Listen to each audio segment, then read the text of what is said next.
Howdy gang and hello.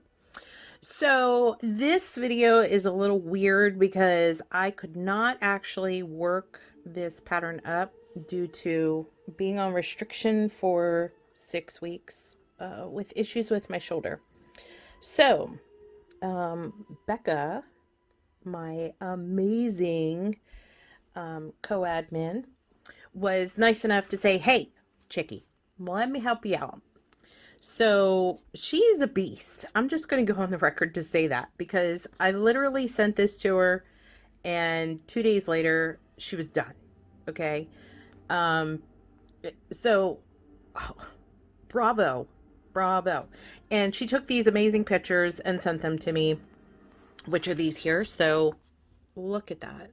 Isn't that beautiful? I mean, she's even got the snow in the background and everything.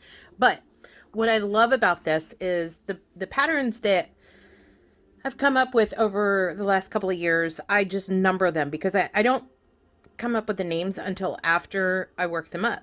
So I sent her this pattern. It just had a number and I said, look, you're going to work it up for me. So I'm going to let you name it. And she named this Cloud 9. And I think because it was so easy and fun to do, and she used latte cakes in the color biscuit to do this. So it comes out really nice. She did an amazing job on it, and I absolutely love it. So what I'm going to explain to you in this video is something that's really important when you do this, and this was something that Becca did also, and she wanted me to point this out to everybody when you do this. So as you can see, I have this written up like I do all of my other ones. Okay, you have your verbal instructions and then your chart. But the most important thing to pay attention to on this one when you get started is the written instructions. Now the chart here is just to show you how things move. But here it says it's really three simple things. So row 1, knit 2 together, yarn over, meaning you're going to move this one from peg 2 to peg 1 and then work it. Okay, so you have to repeat rows 1 and 2, which is knit 2 together, yarn over, and then purl a total of 20 rows, 10 sets. Okay, before you go to the 20 rows of knit. Okay, so that way you get this nice section right here with the lace. Then you go into the knit, the nice section with lace, knit, nice section. Okay, so that way you get that, because Becca wasn't paying attention. She was just going by this, and she was like halfway through and she realized that she completely forgot the knitted section. So make sure that you're reading right here where it says repeat rows 1 and 2, a total of 20 rows, which is 10 sets, and then knit for 20 rows to give you that break between the two lace sections. Okay, so that's something that I wanted to point out to you guys on this. This looks amazing in latte cakes. That's what I was going to work it up in. The one that I was going to use is called iced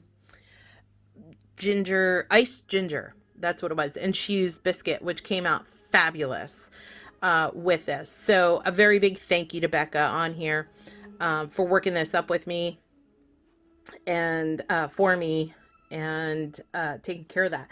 So she used her multi-loom, the KB multi-loom. If you don't have the multi-loom, you can totally use, if you have an all-in-one, anything that's going to give you multiples of 2 that's big enough for a cowl. Okay. She used 104 pegs on her multi-loom. I was going to use 104 pegs on mine, or you can use 106. You can use the entire all-in-one if you have the all-in-one. Whatever works for you. If you have this 70 peg oval loom, you can totally use that because that's a perfect size. Whatever loom that you have that is in multiples of 2 and big enough to be a cowl, that's what's going to be perfect for this. Okay, so again, I just want to stress, repeat rows 1 and 2 for 20 rows, which is 10 sets, and then knit for 20 rows. And then you repeat that 3 times. So you have lace, knit, lace, knit, lace. So you have the sections of lace 3 times and then the 2 knitted sections between that to give it that break. And then you're going to cast off with the super stretchy bind off. Okay, so that's how easy this one is. It works up fabulous, as you can see, and big applause. Yay! Thank you, Becca, for helping me out on this. She is actually almost done, if not already done, with the one that I gave her right after this because she was so amped and was like, hey, you got another one for me? It's like I created a monster now.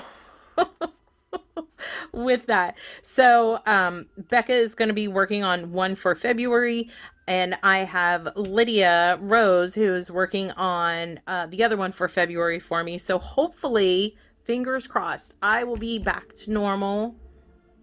Normal. What does that mean? I'll be back to looming. There we go.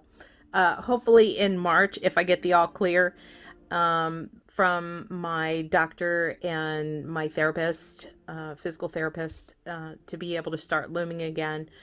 And I'll keep you guys posted. So a very big thank you to everybody who's been so supportive and so loving and so encouraging, sending me messages and everything like that. I love you guys to pieces, and I can't tell you how much that means to me. So mwah, love you, gang. So there you go. Happy New Year, everybody. Happy 2021.